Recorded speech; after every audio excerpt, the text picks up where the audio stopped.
verano, miles de personas saltan al agua en uno de los manantiales más fotografiados de Texas.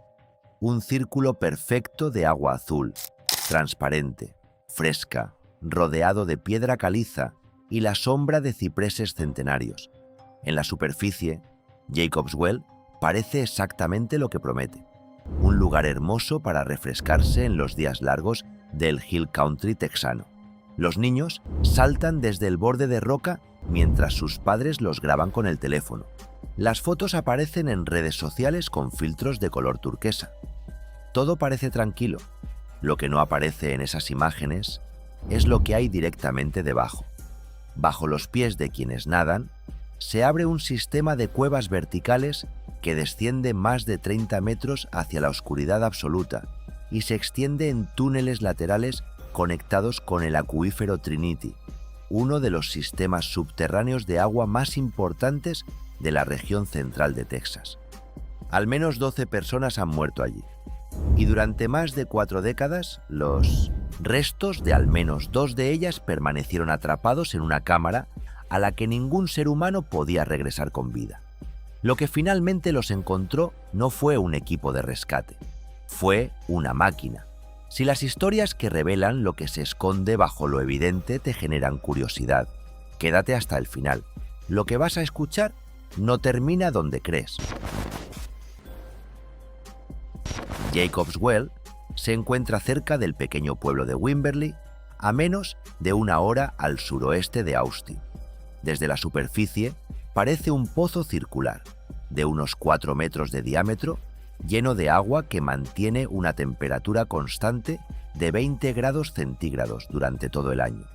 Los visitantes lo describen como una piscina natural. Los geólogos lo describen como la entrada a un sistema kárstico complejo, formado durante miles de años por la disolución de roca caliza. El sistema tiene 4 cámaras principales, cada una más profunda y más estrecha que la anterior. Para pasar de una a otra, los buzos deben atravesar restricciones tan angostas que apenas cabe un cuerpo humano con equipo. Esos pasos tienen nombres que no necesitan explicación. El canal de nacimiento, el ataúd, son exactamente lo que sugieren. Pero hay algo peor que la estrechez.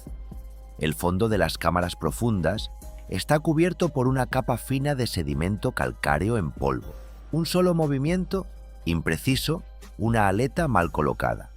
Y esa sustancia se levanta como una cortina blanca que elimina toda visibilidad en cuestión de segundos. El fenómeno se llama silt out. Cuando ocurre, el buzo no puede ver su propia mano. No puede distinguir el techo del suelo. No puede localizar la salida.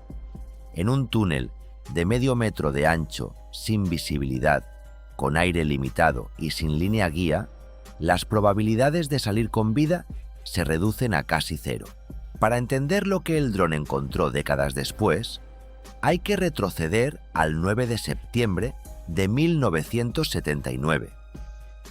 En esa época, el buceo en cuevas era una disciplina joven, casi sin regulación formal.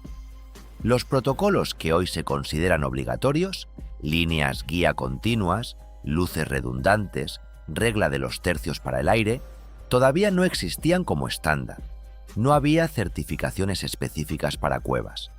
No había organismos que regularan quién podía entrar y quién no. Los buzos que exploraban sistemas subacuáticos lo hacían con valentía, con curiosidad y con equipo que hoy se consideraría peligrosamente insuficiente. En aquellos años, la frontera entre exploración y temeridad era difusa y Jacob's Well atraía a ambos tipos de personas. Kent Maupin tenía 20 años. Era un buzo habilidoso, con experiencia en inmersiones recreativas, pero sin entrenamiento formal en cuevas. Junto a su compañero Mark, decidió intentar lo que muy pocos habían logrado: alcanzar la 4ª cámara de Jacob's Well. Viajaron al lugar durante un fin de semana de campamento con amigos. De noche, prepararon su equipo con la convicción de quienes creen que el atrevimiento compensa la preparación. No llevaban luces de repuesto, no tendieron una línea guía continua, no tenían plan de emergencia definido. Un tercer buzo, Joe, descendió con ellos y los acompañó hasta la entrada de la tercera cámara. Desde allí, observó cómo Kent y Mark se quitaron los tanques de la espalda para empujarlos a través de la abertura diminuta que conduce a la cuarta cámara. En el buceo en cuevas, separar el suministro de aire del cuerpo e introducirlo en un espacio por el que uno apenas puede pasar es una de las decisiones más peligrosas posibles. Kent entró primero. Mark lo siguió. Joe esperó. Movió su linterna intentando llamar su atención. Golpeó su cuchillo contra el tanque de aire para producir un sonido que se transmitiera por el agua. No obtuvo respuesta. Su propio aire comenzaba a agotarse. Mientras se alejaba para regresar a la superficie, el agua a su alrededor se volvió blanca. El sedimento había sido removido. La visibilidad desapareció por completo. Joe logró salir con dificultad, solo, y pidió ayuda. Poco después, llegó Don Dibble, un buzo experimentado con entrenamiento militar en la Marina de los Estados Unidos. Dibble comprendió de inmediato la gravedad de la situación. Organizó un equipo de rescate y decidió esperar hasta el amanecer, sabiendo que una operación nocturna en esas condiciones multiplicaría los riesgos. A la mañana siguiente, el equipo descendió hasta la cuarta cámara. Lo que encontraron fue una barrera de grava bloqueando el paso. Intentaron retirar piedras con herramientas pequeñas, pero el terreno se comportaba como arena gruesa. Por cada roca que sacaban, otras dos se deslizaban hacia el vacío. Cavar allí era como intentar vaciar un reloj de arena con las manos. Dibble tomó la decisión de entrar personalmente. Se deslizó por la estrecha abertura con una cuerda de seguridad y una linterna. Entonces ocurrió lo que todos temían. El techo de grava se desplomó sobre él. Quedó atrapado en total oscuridad, sin poder mover brazos ni piernas, con el suministro de aire agotándose rápidamente, en un esfuerzo que él mismo describiría después como puramente instintivo. Logró liberar uno de sus brazos lo suficiente para alcanzar a un compañero cercano que portaba aire adicional. Fue extraído con vida, pero su cuerpo había sufrido daños severos. Durante el ascenso, el aire que había tragado bajo presión comenzó a expandirse dentro de su abdomen. Cuando salió del agua, su vientre estaba hinchado de forma alarmante. Los médicos que lo atendieron describieron una lesión interna extremadamente rara. La presión había causado un daño grave en su estómago, una condición tan inusual que fue comparada con la expansión repentina de un recipiente sometido a sobrepresión. Contra todo pronóstico, Dibble sobrevivió. Durante casi 2 semanas, equipos adicionales intentaron despejar la entrada a la cuarta cámara con mangueras de succión y herramientas especializadas. Cada avance era seguido por un nuevo derrumbe. La grava se comportaba como si la cueva se cerrara sobre sí misma, protegiendo lo que guardaba dentro. Finalmente, las familias tomaron una decisión que definió el destino del lugar. Continuar era demasiado peligroso. Kent y Mark permanecerían allí. La entrada fue sellada con concreto. Con los años, la historia se convirtió en leyenda local. Los vecinos de Wimberley la contaban en voz baja, con variaciones según quién la narrara. Algunos decían que se escuchaban sonidos bajo el agua en las noches de luna llena. Otros aseguraban que la cueva se había tragado a más personas de las que constaban en los registros oficiales. Jacob's Well siguió funcionando como destino turístico en la superficie, un lugar donde las familias iban a nadar los fines de semana sin pensar demasiado en lo que había debajo. El condado de Hayes gestionaba el acceso con reservas y horarios limitados. Debajo, el sistema de cuevas permanecía intacto, sellado, silencioso.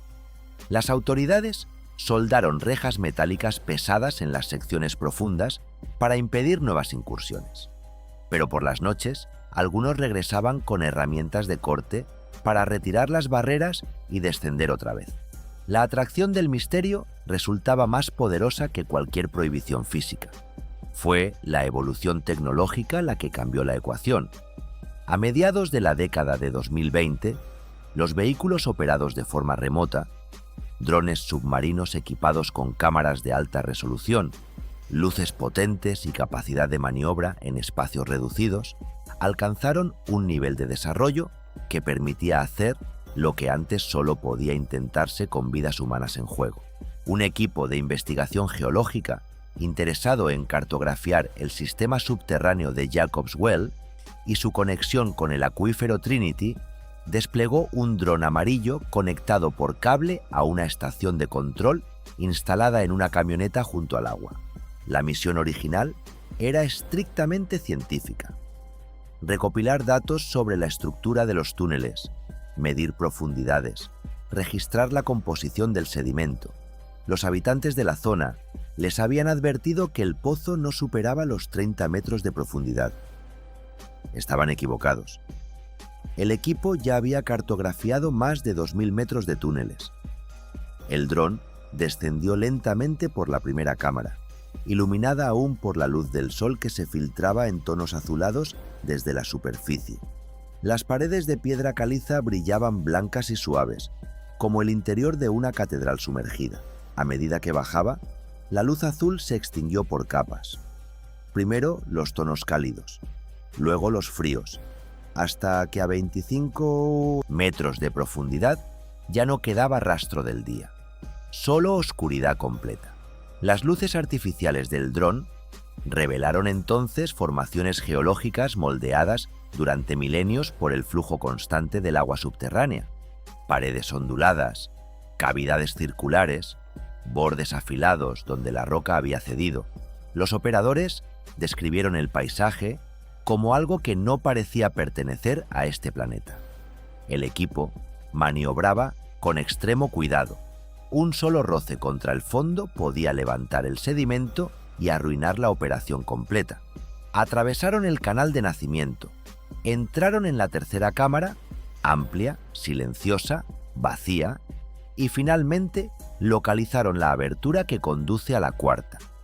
Desde la camioneta, los científicos observaban los monitores sin hablar.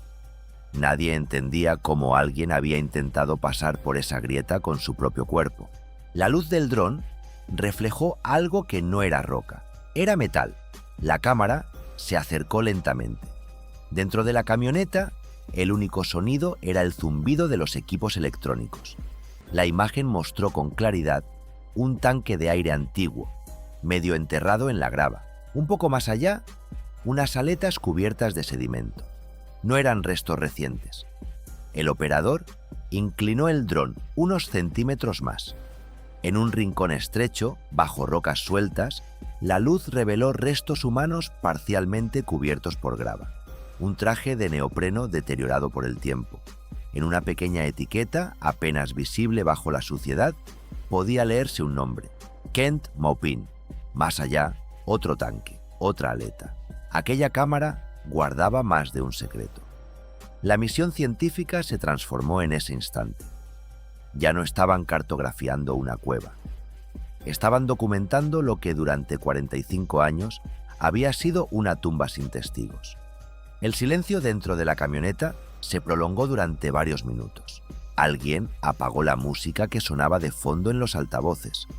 El operador continuó registrando imágenes con la precisión que la situación exigía, consciente de que cada fotograma constituía evidencia. El dron registró también que la grava seguía moviéndose. Incluso ahora, el suelo de la cuarta cámara no es estable. Se desplaza lentamente con el paso del tiempo, ocultando y exponiendo fragmentos del pasado, como si el propio sistema respirara. Lo que durante décadas fue una historia contada de boca en boca en Wimberley, quedó documentado por primera vez en alta resolución. El hallazgo confirmó lo que durante décadas fue incertidumbre. No hubo fuerzas misteriosas, no hubo maldición. Hubo un techo de grava inestable que se desplomó y atrapó a dos buzos jóvenes sin posibilidad de escape, en una época en la que las normas de seguridad para buceo en cuevas eran prácticamente inexistentes. Las tragedias de 1979 fueron determinantes en la evolución de esas normas. Las líneas guía continuas, los sistemas redundantes de aire, las luces de respaldo, el entrenamiento especializado obligatorio antes de cualquier inmersión en cuevas. Muchas de esas reglas no surgieron de manuales teóricos, sino de lo que ocurrió en Jacob's Well y en sistemas similares durante esos años. Cada protocolo representa una lección que alguien pagó con su vida. La comunidad internacional de buceo en cuevas adoptó un principio que hoy se repite en cada curso de formación. La cueva no comete errores, los comete el buzo. Y la mejor preparación no es la valentía, sino el conocimiento del entorno y el respeto absoluto por sus condiciones. Hoy, el acceso a las cámaras profundas está prohibido sin permisos estrictos. Las inmersiones recreativas se limitan a la primera cámara. Las autoridades de Wimberley comprendieron que la mejor forma de proteger el lugar y a las personas es limitar la exposición al riesgo. Pero la fascinación no desaparece. La idea de que bajo ese círculo perfecto de agua azul existe un laberinto oscuro que exige respeto absoluto sigue atrayendo a quienes buscan ir más lejos. Arriba, el sol ilumina la superficie y los visitantes se asoman con admiración. Abajo, la grava se desplaza en silencio, indiferente al tiempo. Jacob's Well sigue existiendo como lo que siempre fue. Una formación geológica extraordinaria, parte del acuífero que sostiene la vida en esa región de Texas, esculpida durante miles de años por fuerzas que no responden a la voluntad humana, pero también permanece como un recordatorio preciso de que la distancia entre la maravilla y el peligro puede ser más delgada que una capa de sedimento. Kent Maupin tenía 20 años cuando descendió por última vez. La tecnología que finalmente lo encontró no existía en su época. Ningún dron, ninguna cámara remota, ningún cable lo suficientemente largo. Solo la voluntad de un joven que quiso ver lo que había al otro lado de una grieta en la roca. Quizás la pregunta que vale la pena hacerse no es si deberíamos explorar lugares como este, sino qué estamos dispuestos a aprender antes de intentarlo. Si este tipo de historias te hace ver el mundo con otros ojos, suscríbete y activa las notificaciones. Lo que viene a continuación tiene el mismo nivel de profundidad, en todos los sentidos.